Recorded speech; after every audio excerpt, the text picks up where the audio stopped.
Okay guys, so for this look, we're going to be starting off with the face first. And yes, there is no intro to this video because it was going to be a get ready with me, but I decided to make a tutorial still.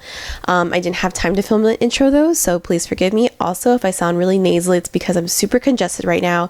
If you follow me on Snapchat, you'll know what's up. My allergies are just killing me. So to start off, we're using the Marc Jacobs Coconut Primer and smooth this all over our face. Then I am taking my Benefit Boing Concealer in shade 1, and I'm just using my finger to pat this onto areas where I feel like I have a little bit of extra redness or a breakout, especially around my nose area as well, just for extra coverage. Then for foundation, we're using the Marc Jacobs Remarcable Foundation in the shade Light. And with the dispenser that's attached to the top of it, I am just going to be dotting this around my face. This is literally just one application, I guess you could say. I did not dip into this 2 times, just this once, because trust me, it is enough. Then I am using the Marc Jacobs buffing brush to spread this foundation out. You can use any kabuki brush of your choice. It should work still. Even a beauty blender would work really well with this. And I'm going to be buffing this into my skin as opposed to my usual stippling motion, because this foundation is already so full coverage that even when you're doing the buffing motion, it will still give you a really good coverage without having to feel like you need to stipple it for extra coverage. Trust me, spreading it out onto your face is going to help blend it out even better. And like I said, you don't have to worry about coverage when it comes to something this full coverage. For concealer, I'm using the Tarte Maracuja Creaseless Concealer in the shade Fair, and on a concealer brush, I am just placing this right directly underneath my eyes. Then I'm taking Sephora's brightening pen in the shade Radiant Rose and just dotting and doing 3 stripes. I don't know why I said 3. Obviously it was more than 3, but I'm just striping this right underneath my eye area for extra brightness, not for concealing, but just for brightness. Then taking a damp beauty blender to make sure that I really buff this into my foundation and make sure we have no creases. Then I'm taking my Anastasia Cream Contour Kit in the Fair shades, and I'm taking that middle contour shade and just pressing this with a stippling brush around my forehead. Then taking a damp beauty blender, the same one we use for our under eye area, and just making sure again to really buff this and melt this into our foundation. I don't know what it is right now. Lately I have just been loving my beauty blenders. The beauty sponges have been just a big help. I've grown to love them more than I ever have before recently, and I just feel like they create such a nice airbrush flawless finish. I'm then going to be taking the deepest contour shade in that cream kit, which is called Mink, and on that stippling brush, placing it on my natural contour, dragging it towards the corner of my mouth, and then going in circular motions upward. Then further buffing it and melting it into my foundation again with that same beauty blender, and then also repeating the same motion and same steps on the other side of my cheek as well. Then I'm taking that stippling brush and again using the same contour shade that we use for our forehead and placing it right underneath my chin area, and once again taking the beauty blender and making sure to buff it all out. You don't even have to use a brush if you don't want to, but I was just using it for placement. You could totally just use the beauty blender directly. I'm then picking up a little bit of the first highlight cream shade on the butt of my beauty blender and just pressing this up against the bottom of our contour just to kind of sharpen it and make it even more dramatic. I'm also placing this contour shade just directly onto the inner parts of my cheek where we normally would have highlighted with concealer, but since I only concealed right directly underneath my eyes, I'm actually using the contour cream shades and highlight shades to do all of the contouring and highlighting. I'm also going to be taking that cream shade and placing it just in the center of my forehead, right in between my eyebrows. I'm then going to be contouring my nose with a small lip brush. I believe this is from Sonia Kashuk, and picking up that light highlight shade and placing a thin stripe down my nose, also on both sides of my cupid's bow. Then taking the contour shade we use for our forehead and also just placing this right alongside our nostrils and also in the center of our cupid's bow. To blend this all out, I'm going to be using the beauty blender. The beauty blender is such a great way to blend out your nose and lip contour.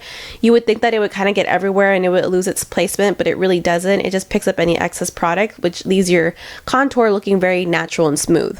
I'm then taking Benefit's High Beam Liquid Illuminator, placing 3 dots on top of my cheekbones. I'm also going to place a stripe down the bridge of my nose, and I'm also going to be placing a little bit right across my cupid's bow. I want to do cream highlighting first to get a really intense shine. I'm then taking my Real Technique setting brush and actually blending this over on top of my cheekbones and kind of smoothing out all of the liquid illuminator. This is a really great way to blend out your cream highlight, and then as you can tell, I'm also kind of taking the excess whatever's on my brush and just lightly cleaning it off just in case we put on a little too much. It's a great way to have control over how much liquid illuminator illuminators on your face. And really the main key point to doing this is just keeping everything in its appropriate zones. So as you can tell, I'm not spreading my brush all over my face, just very carefully making sure to spread out this liquid illuminator only in the zones where I want it to be placed in, and kind of going back and forth, utilizing the very edge of my brush as well to pick up any excess product, and also just to make sure everything is just smoothed over and nothing is harsh looking. To set this and to give my highlight even a bigger kick, I'm using Anastasia's Beverly Hills Illuminator in Starlight, and using this with my Bobbi Brown eye blender brush. I'm just going to be dusting this on top of my cheekbones and pretty much placing this anywhere we had placed that cream highlight, because it's just, again, gonna give our highlight an even bigger pop. It's gonna look 10 times brighter, and for this look I really wanted it to be skin focused and to have a really nice glowy, almost strobe-like look to this. Since we're not going to be doing so much to the eyes, it's really contour and highlight focused. I'm then taking a smaller eyeshadow brush and dusting this across my cupid's bow and down the bridge of my nose. When placing your nose highlight, you really want to be careful not to go too wide, because then it's going to defeat the whole purpose of your nose contouring. So as you can tell, I'm really being really precise on placing that thin stripe down the bridge of my nose, and also utilizing the very tip of my brush to place the nose highlight on the tip and also right in between each of my eyebrows. Then I'm going to be taking Laura Mercier's translucent setting powder, and with the tip of my beauty blender I'm just going to be smoothing out any creases that may have settled, and then again using that same tip from the beauty blender, dipping into the powder and very carefully and precisely only placing powder right underneath my eyes where creases would occur. And we're just going to bake the under eye really quickly. And like I said, you don't want to press this onto the tops of your cheekbones, just precisely underneath the eye, not to disturb the highlight. I'm also going to be setting and baking underneath my contour, and also pressing this powder and baking where I normally would get laugh lines. Resting bitch face is just something that I cannot do. I love to laugh, so it's not unusual for me to get creases in my foundation right on the sides of my mouth. So in order to prevent that from happening, it's a good idea to bake this area as well. While that is baking, I'm going to be taking my Benefit Hoola bronzer on a Sonia Kashuk large powder brush and start to warm up my forehead in circular motions. I tend to go a little heavy-handed with my bronzer on my forehead. I've always done this. I don't know why. I just prefer more bronzer on my forehead, but it's okay. Later on, I'm going to show you how we can kind of tone it down and bring it down a couple notches in case you go a little overboard, so don't worry. I'm also going to be placing this bronzer on my cheekbones and in the hollows of my cheek, just again to warm up my cheeks a little bit more and also to set that cream contour a little bit. I'm also going to dust this across the tip of my nose and also right across the very tip of my chin as well. I'm then going to be taking the NYX contour and highlight powder kit, and with the two highlight shades in the center and a Real Techniques multitask brush, here's where I'm kind of toning down the bronzer, just really utilizing these highlight shades and going along the edges of my bronzer and the highlight to kind of just tone it down a bit. I'm also going to be blending away the baking with these two highlight shades as well, that is right underneath my contour. And then again using these two highlight shades to carefully place this right underneath our eyes and on the sides of our nose, more on the inner cheek area for the highlighting, and again being careful not to go on top of the illuminator that we have placed as to not disturb it. I'm then going to be taking a smaller round brush, again from Sonia Kashuk. It doesn't have a name, it came with a set, but I'm taking the more cool tone shade from the NYX contour kit and just lightly going over in my hollows of my cheeks just to set and further sharpen up that contour.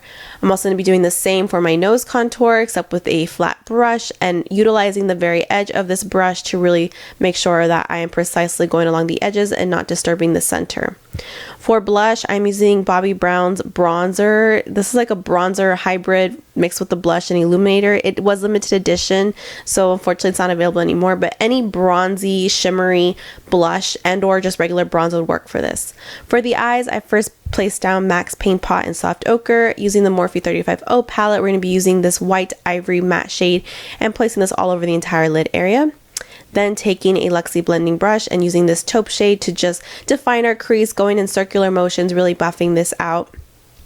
Then I'm going to be switching over to this more of a cool tone brown, and with a smaller blending brush, just really focusing this color into our crease, just again to add a little bit of an eye contour, and really focusing this just in the crease, not going too far up. Then I'm going to be taking this deeper matte brown with that same brush, and again just going over into the crease area, and I'm really making sure to kind of layer this and start to hug the outer V of the eye and also the inner C of the eye as well. Then taking that same brush we used at the beginning with the same matte white ivory shade just to clean up the edge of our eyeshadow. I'm then taking ColourPop's Super Shock Shadow in Cheap Date with a flat synthetic shader brush and just pressing this eyeshadow right onto the center of our lids, going up into the crease and blending into the outer V and inner C of our eyes. This is quickly becoming one of my favorite eyeshadow. These Super Shock shadows are just blowing my mind away. I am living for them. They are absolutely stunning. So, and there is such an easy way to apply shimmer or glitter without things getting super messy. So if you have a hard time with glitter, look into these ASAP. For a liner, I'm taking Sigma's gel liner in Stunningly Ladylike, which is like a dark brown, and just lining my waterline with this and also placing a little bit right underneath my bottom lashes, and then also tight lining my upper lashes with this same eyeliner as well. I'm then taking a flat brush and making sure to just set my waterline with the deepest dark brown that we used in our crease, pressing this up against our bottom lashes and kind of smudging it out a little bit, then further smoking it out with the crease colors we had used initially with a pencil brush and just smoking it out as far as you want to. I'm then taking the same ABH illuminator and just placing this on my brow bone, and also making sure to place this on my inner corner as well for an extra pop of brightness and an eye-opening effect. For lashes, I'm going to be using Lily lashes in the style Doha. These are my favorite lashes to wear with no liner looks because they're super lightweight compared to her other lashes, but they're not as dramatic or too, like, they're just right in the middle. They're perfect for no liner looks. So they add a little bit of drama but not being too overboard. For lip liner, I was using Auburn from NYX, but I switched over to a more paler pink, and then filling in my lips with ColourPop's Lippy Stick in Peppermint, and then topping it off with Anastasia's lip gloss in Undressed, just to kind of tone it and nude it out a little bit, and also just to play on this whole glowy look as well. I wanted a really shiny lip for this too. Then I'm just going to be placing some mascara onto my lashes while the eyelash glue is drying, and then popping on my lashes. I'm also placing some mascara onto my bottom lashes and then setting everything off with some MAC Fix Plus and also my Urban Decay All Nighter Setting Spray. Once that has dried, the look is now completed. I hope you guys enjoyed this tutorial. I know some of you wanted a bronzy, glowy, minimal eye look, especially for your holiday parties and stuff. So I hope this was helpful. Let me know what you guys think down below, and I'll see you guys in my next tutorial. But I gotta go, so I'll see you later.